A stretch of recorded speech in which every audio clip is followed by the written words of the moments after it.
धन्यवाद करता हूँ और आप सबका स्वागत करता हूँ। मुझे खुशी है कि राजस्थान में आर्किटेक्ट फेस्टिवल रखा गया 2 दिवसीय, और वास्तव में आपने सही जगह का चुनाव किया, उसके लिए आप धन्यवाद की बात करें। राजस्थान वास्तव में, अभी मेरे पूर्व वक्ताओं ने आपको बताया, आप में से अधिकार लोगों को जानकारी होगी, आजकल तो आईटी का ज़माना है कि दुनिया के अंदर किस देश में, किस राज्य में किस प्रकार का आर्किटेक्ट है, आधुनिक और पुराना भी। राजस्थान के बारे में आपको मालूम है कि हर शहर के अंदर पुराने ज़माने से ही पता नहीं उस ज़माने में कैसे आर्किटेक्ट हुआ करते थे, इस समझ के परे हैं। एक से बढ़ के एक आपको यहाँ पर के साथ में आईआईटी, आईआईएम का निर्माण भी कर दिया, एमआईटी भी बन गई बाद में लगातार, और तमाम स्थिति ऐसी बनी कि आज देश के अंदर जो आर्किटेक्ट आप बैठे हुए हैं, कई जगह कॉलेजेस खुल गई हैं, अच्छे कोर्सेज चल रहे हैं। देश में हमेशा पंडित नेहरू के बाद में भी इंदिरा जी आई तो मैं समझता हूँ कि डायरेक्ट बना आर्किटेक्ट का 1972 के अंदर बना, और आगे बढ़ने का चांस मिला। राजीव गांधी के ज़माने में जिस प्रकार से चार्ल्स कोरिया थे, जिनको मैं जानता था जब मैं टेक्सटाइल मिनिस्टर था केंद्र सरकार में, तब क्राफ्ट इंस्टीट्यूट बनी हुई दिल्ली के अंदर। उस ज़माने के अंदर चार्ल्स कोरिया से मेरा मिलना होता था लगातार। ये जयपुर का जो जवाहर कला केंद्र है वो भी उनका डिजाइन किया हुआ है, और राजीव गांधी ने उनको जो काम सौंपा था नगरीय विकास के लिए आयोग बना करके, उसके बाद में मास्टर प्लान देश में बनने लगे। मास्टर प्लान आज भी बन रहे हैं, पर मेरा मानना है और ज़्यादा इसमें हर सरकारों को, किसी पार्टी की सरकार हो, परियोजनाबद्ध तरीके से विकास होना आवश्यक है आने वाली पीढ़ियों के लिए। उसमें आपकी बहुत बड़ी भूमिका होती है। अभी धारीवाली कह रहे थे, अभी प्रशासन शहरों के संग अभियान चला तो आर्किटेक्ट बिरादरी का बहुत बड़ा उसमें कंट्रीब्यूशन है राजस्थान के अंदर, कि लोग उसमें भागीदार निभाए। मास्टर प्लान बनाए आप लोगों ने, बाईलॉ जो बने हैं, कहते हैं कि देश के अंदर सबसे अच्छे बाईलॉ राजस्थान बने हैं, वो यहाँ के आर्किटेक्ट ने बनाए। इस प्रकार से आपने कोई कमी नहीं रखी, सरकार हमेशा आपके साथ खड़ी मिलेगी आपको। उसी रूप में मैं समझता हूँ कि गाँव का मास्टर प्लान, ये मेरी 20 साल पहले जब मैं मुख्यमंत्री था तब मेरा सपना था, जो अभी तक अधूरा है। उस वक्त मैंने कहा था कि गांव तक के मास्टर प्लान बड़े रूप में बनने चाहिए, जिससे कि आने वाली पीढ़ियों तक में कहाँ स्कूल बने, कहाँ खेल का मैदान हो, कहाँ अगर गांव बड़ा बन गया तो कॉलेज बनेगी, वहाँ पे तो कहाँ बनेगी, पार्क कहाँ बनेगा, ये कम से कम प्लानिंग हो जानी चाहिए गाँव की।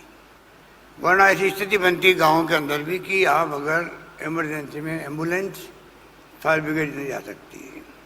प्रयास किए गए, 100 गाँव को सेलेक्ट भी किया गया, पर वो काम आगे नहीं बढ़ पाया। अभी भी हमारा प्रयास है कि गांव तक में बड़े रूप में इस प्रकार मास्टर प्लान बन जाए, जिससे कि रिकॉर्ड में रहे, उसके आधार पर गांव का विकास हो। इस प्रकार की सोच के साथ में हम लोग काम करना चाहते हैं, और मैं उम्मीद करता हूं कि इस देश के अंदर एक से बढ़ के एक आर्किटेक्ट हुए हैं, और आपकी जो सोच है, आपका विजन है, वो काम आता है, वो काम आता तो होगा। मैंने कहा सोगानी जी को कि राजस्थान के जो आर्किटेक्ट हैं उनके साथ में जब कभी आप चाहेंगे तो मैं मीटिंग करूंगा, और क्या डिफिकल्टी आ रही है, क्या होना चाहिए, राजस्थान के फ्यूचर को देखते हुए मैं समझता हूँ उसमें सरकार हमेशा आगे खड़ी मिलेगी आपको। और पूरे देश के भी लोग आए हैं यहाँ पर और विदेश से भी आए हैं। मैं तमाम अतिथियों का मैं पुनः हार्दिक स्वागत करता हूँ और मैं उम्मीद करता हूँ कि जो आपकी सोच है वो हमारे लिए भी काम आएगी, क्योंकि हमने कई योजनाएं राजस्थान में प्रारंभ की हैं और उसी ढंग से, क्योंकि तो आपका क्षेत्र इतना बड़ा है और जो सहयोग से देश के अंदर और राजस्थान के अंदर जो पुराने जमाने के आर्किटेक्ट के हिसाब से काम किए हुए हैं वो अद्भुत है। ये समझ के परे मेरे तो है कि जैसे मैंने उदाहरण दिया आपको जोधपुर के किले का, मेहरानगढ़ फोर्ट है, इतनी ऊंचाई पे बना हुआ कि कैसे बना होगा, कितना वक्त लगा होगा, कैसे पत्थर बड़े बड़े पहुंचे होंगे, समझ के परे हैं। उस वक्त के आर्किटेक्ट कैसे थे भगवान जाने। आप तो हमारे सामने बैठे हुए हैं। लुटियन जॉन है, लुटियन दिल्ली कहलाती है, राष्ट्रपति भवन से लगा के पार्लियामेंट भवन से लगा के सब कुछ है। तो देश के अंदर आपकी बिरादरी की नहीं, आपके उन लोगों ने जो उस वक्त के आर्किटेक्ट थे, चाहे वो आपकी तरह कोर्स नहीं किए हुए थे, आईटी का जमाना नहीं था, आजकल तो कंप्यूटर भी है जिसको भी आप उपयोग करते हैं, उसमें तो कुछ नहीं था, तब भी सब कुछ हुआ। तो बहुत बड़ा मैं समझता हूँ कि उस जमाने की सोच चली आ रही है और अब तो देश और दुनिया में क्या हो रहा है सब अपन जुड़े हुए हैं। मैं उम्मीद करता हूँ कि हमारे देश के अंदर भी और प्रदेश के अंदर भी आर्किटेक्ट के बिरादरी के लोगों की कमी नहीं रहेगी, सरकार पूरा साथ देगी। यही बात कहता हूँ मैं अपनी आप बात समाप्त करता हूँ। धन्यवाद। जय हिंद। धन्यवाद।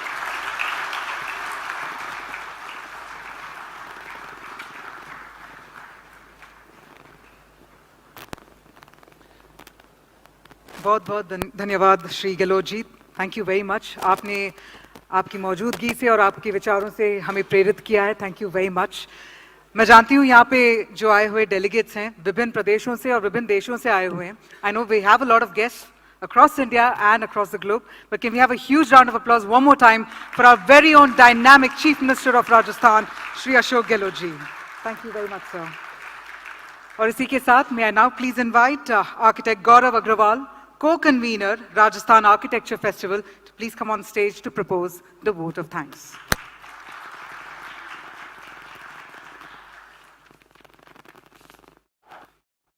नमस्ते।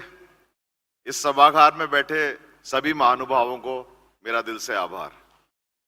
सबसे पहले धन्यवाद हमारे आदरणीय मुख्यमंत्री साहब श्री अशोक जी गहलोत का और हमारे माननीय यूडीएच मंत्री जी श्री शांति धारीवाल जी का, जिन्होंने हमारा आमंत्रण स्वीकारा और आज हमारे इस कार्यक्रम की शोभा बढ़ाई। I extend my heartfelt gratitude to architect Abu Saeed, president ARCASIA, Architect Habib Khan, President Council of Architecture, and Architect C.R. Raju, President Indian Institute of Architects. And to all the eminent speakers and all the national and international delegates, and none other than our own Rajasthan chapter delegates. Thank you so much.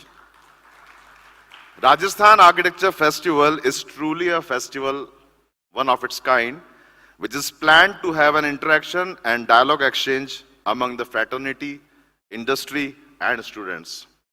I believe that it will be beneficial for all of us, and we all will carry good memories, wisdom, and knowledge back home. From the bottom of my heart, I extend my gratitude to all the sponsors who have generously helped us in making this event possible, and all the exhibitors of Showcase who have put a great show in the event. Last but not the least, I thank to the entire organizing committee, Team FOED, and all the students who have put all their efforts day and night. Thank you all so much. Now I request everyone to join for high tea. धन्यवाद। वातावरण पूरे देश भर में है। उन्होंने यह भी कहा कि कई जनरेशन, आज हम 2 से 302 में पहुंचे हैं, 4 जनरेशन के लोगों ने अपने जीवन को खपा दिया है। इसलिए कमल पुष्प में के माध्यम से जो कार्यकर्ताओं ने त्याग और तपस्या देकर के पार्टी को लगातार यहाँ तक सींचा है, बढ़ाया है, उनके बारे में भी निरंतर अध्ययन करना चाहिए और चर्चा करना चाहिए, उससे प्रेरणा मिलती है। कार्यकर्ताओं को संबोधित करते हुए उन्होंने कहा कि हमको विकासवादी प्रधानमंत्री जी के बात को दोहराते हुए राष्ट्रीय अध्यक्ष जी ने प्रतिनिधियों से संकल्प कराया कि हम सभी प्रदेशों में कार्यकर्ता इसके लिए प्रतिबद्ध रहे कि हम विकासवादी ही राजनीति करेंगे और विकासवादी ही राजनीति के लिए सभी को प्रेरित करेंगे। विपक्ष की पार्टियां हमें अवश्य रूप से जाति, धर्म, मजहब के आधार पे हमको दूसरी तरफ खींचने का काम करेंगी, लेकिन हमको उनके उलझन में नहीं पड़ना है, उनके एजेंडा में नहीं जाना है, क्योंकि वो देश को तोड़ने वाली, जातियों को जाति से लड़ाने वाली इस प्रकार की विपक्ष की पार्टियां राजनीति कर रही हैं। हमको पूरा का पूरा ध्यान हमको विकासवादी ही राजनीति पे करना है और कोशिश करना है कि विकासवादी ही राजनीति पे विपक्ष की पार्टियां भी आकर के खड़े हों। इसके लिए हमको यह प्रयत्न करना है। इसलिए हमको बिल्कुल यह बात स्पष्ट है कि हमारा एजेंडा क्लियर है। गुजरात और हिमाचल प्रदेश के आगामी विधानसभा के चुनाव के बारे में भी प्रदेश अध्यक्षों ने वहां तैयारियों के बारे में भी एक प्रस्तुतिकरण दिया। गुजरात के प्रदेश अध्यक्ष CR पाटिल जी ने गुजरात के जो अभी तक चुनावी तैयारी है उसके बारे में उन्होंने बताया। उन्होंने कहा कि 9 विधानसभा के उपचुनाव हुए हैं, 9 की 9 विधानसभा चुनाव भारतीय जनता पार्टी जीती है। इन 9 सीटें कांग्रेस की थी। इसके साथ ही एक 31 जिला पंचायत के चुनाव, 31 जिला पंचायत वहां पे हैं। भारतीय जनता पार्टी 31 में 31 जिला पंचायत जीती है। 31 के जिला पंचायत अध्यक्ष भारतीय जनता पार्टी के हैं। और अभी के चुनाव में 81 नगर पालिका के जो चुनाव हुए वहां 79 भारतीय जनता पार्टी जीती है, 79। इस तरीके से भारतीय जनता पार्टी का अच्छा तैयारी भी है और उसी के साथ का 9 लाख भारतीय जनता पार्टी के कार्यकर्ताओं को बूथ तक की जिम्मेदारी दी गई है। तैयारी अच्छी है, क्योंकि वहां सबसे बड़ा लाभ है कि माननीय प्रधानमंत्री श्री नरेंद्र मोदी जी एक एक कार्यकर्ता को वहां जानते हैं। इसी का नतीजा है प्रधानमंत्री जी अभी अहमदाबाद से जब गए 7.5 किलोमीटर तक वो ड्राई एरिया था, 4 लाख लोग सड़क पे रोड के किनारे खड़े होकर प्रधानमंत्री जी का अभिनंदन किए। और इसके साथ एक जिले में कार्यक्रम हुआ, 2 लाख आदिवासी भाई बहन आके माननीय प्रधानमंत्री जी के कार्यक्रमों में भाग लिया। और इस प्रकार से अलग अलग कार्यक्रम हुए। उन्होंने विश्वास व्यक्त किया कि भारतीय जनता पार्टी पहले से भी अधिक सीटें गुजरात में जीतेगी और प्रधानमंत्री जी के नेतृत्व में पूरे देश भर में सरकार बना रही है, वहां पर भी सरकार अवश्य 100% बनाएगी। इसी के साथ साथ हिमाचल प्रदेश के चुनाव के बारे में, वहां तैयारियों के बारे में हमारे वहां के अध्यक्ष सुरेश कश्यप जी ने उसकी पूरी जानकारी दी। और यह पदाधिकारी बैठक में इस प्रकार से चर्चा होती भी है। उन्होंने कहा 7,800 बूथ है, सभी बूथ की कमेटी बन गई है, बूथ पे त्रिदेव की रचना हो चुकी है, त्रिदेव के घर पे उनका स्टिकर चिपक रहा है। और इसी के साथ साथ उन्होंने यह भी कहा कि हमारे प्रधानमंत्री जी के नेतृत्व में जो गरीब कल्याण योजनाएं हैं एक एक घर तक हिमाचल प्रदेश में पहुंची है। और वहां की सरकार भी बहुत अच्छा काम कर रही है, सुशासन के मार्ग पे काम कर रही है। भारतीय जनता पार्टी अपनी चुनावी तैयारियां में जुटी है। वहीं कांग्रेस पार्टी हिमाचल प्रदेश में उनका बिल्कुल घर डिवाइडेड हाउस है, लीडरलेस पार्टी है। अब आम आदमी पार्टी का तो बिखराव हो गया, उनके प्रदेश अध्यक्ष, प्रदेश संगठन मंत्री और महिला मोर्चा के उनके प्रदेश के अध्यक्ष भी छोड़ के चले गए। इसलिए आम आदमी पार्टी का वहां धीरे धीरे अस्तित्व लगभग समाप्त हो गया। इन सब विषयों में विशेष रूप से चर्चा हुई है, ये मुझको आपसे बताना था। और राष्ट्रीय अध्यक्ष जी ने सभी कार्यकर्ताओं से कहा कि यह हम चूंकि वरिष्ठ कार्यकर्ता बैठे हैं, हमें अगली पीढ़ी को भी तैयार करना है, नेक्स्ट जनरेशन के लोगों को आगे बढ़ाना है, निरंतर बढ़ा भी रहे हैं। हम उनको प्रोत्साहित करके और अधिक से अधिक युवाओं की बात सुने, युवाओं को अपने साथ जोड़े, भारतीय जनता पार्टी में हर वर्ग के लोगों को जितना अधिक से अधिक कनेक्ट करें, वो करना ही चाहिए, ऐसा माननीय राष्ट्रीय अध्यक्ष जी ने कहा। और राष्ट्रीय अध्यक्ष जी माननीय प्रधानमंत्री जी के द्वारा किए गए जो गरीब कल्याण, किसानों के लिए किए गए कार्य, आदिवासियों के लिए, अनुसूचित जाति के लिए, शोषित वंचितों के लिए जो काम किए गए, उन कामों का भी प्रशंसा किया है। और वैक्सीन के लिए जो 191 करोड़ वैक्सीन लगा है, उन्होंने कहा यह 191 करोड़ वैक्सीन इसलिए ही संभव हुआ है क्योंकि देश का नेतृत्व देश के प्रधानमंत्री श्री नरेंद्र मोदी जी कर रहे हैं। यही मुझको आपसे करना था। आपको कोई प्रश्न हो तो जरूर मैं पूछूंगा और कहूंगा। और राजस्थान के बारे में भी जिक्र आया है।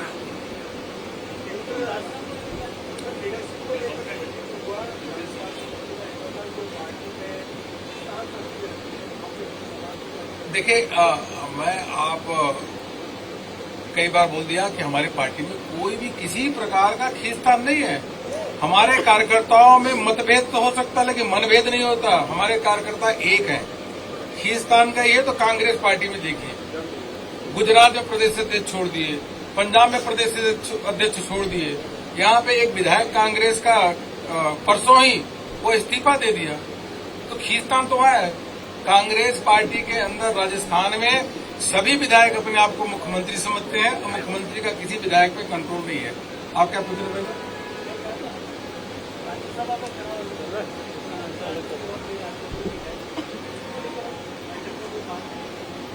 राज्यसभा के चुनाव के बारे में ऐसी बैठकों में तो वो अलग से बैठ करके चर्चा करते हैं। यह जरूर होता है कि भारतीय जनता पार्टी का लगातार विस्तार करना है और चुनाव में हमको विजय हासिल होनी चाहिए।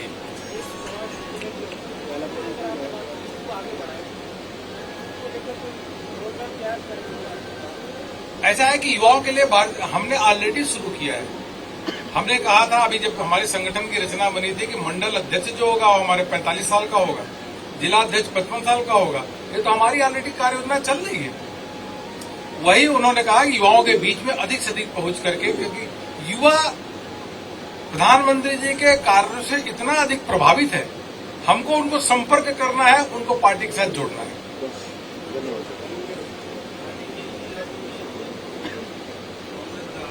संकल्प शिविर हुआ था, उस संकल्प शिविर में कांग्रेस ने अपने डेलिब्रेशन अपना कार्यक्रम बनाया है, वो कितना आशंकित करता है आपको? देखिए, वह अपना बनाए, हमें कोई दिक्कत नहीं है, लेकिन जब कांग्रेस इस प्रकार की बात करती है तो लोगों का विश्वास नहीं होता।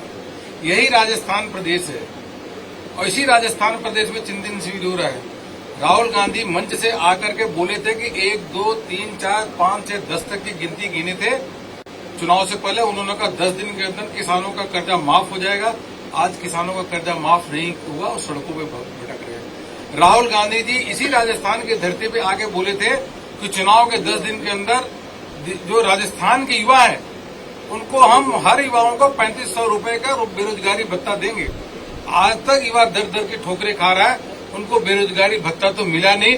और तो और जो पेपर भी चोरी हो रहा है, पेपर में डाका डाला जा रहा है और वह जाकर के नीलामी हो रहा है। युवाओं के मन में आक्रोश है। जिस प्रदेश में आकर के इतनी घोषणाएं आप करके गए थे, धोखे में सरकार में आ गए और उस प्रदेश में चिंतन शिविर कर रहे हैं और चिंतन शिविर में यह नहीं बता रहे कि हमने जो कहा था वो कितना किया। इससे बड़ा दुर्भाग्य क्या होगा? राजस्थान की जनता जानती है। अवश्य रूप से इसका चुनाव में भी जवाब देगी। उनके विधायक भी जानते हैं ये झूठ बोलने वाले मुख्यमंत्री हैं, झूठ बोलने वाली सरकार, तभी तो उनके विधायक खुद ही इस्तीफा दे रहे हैं। अरुण सिंह जी,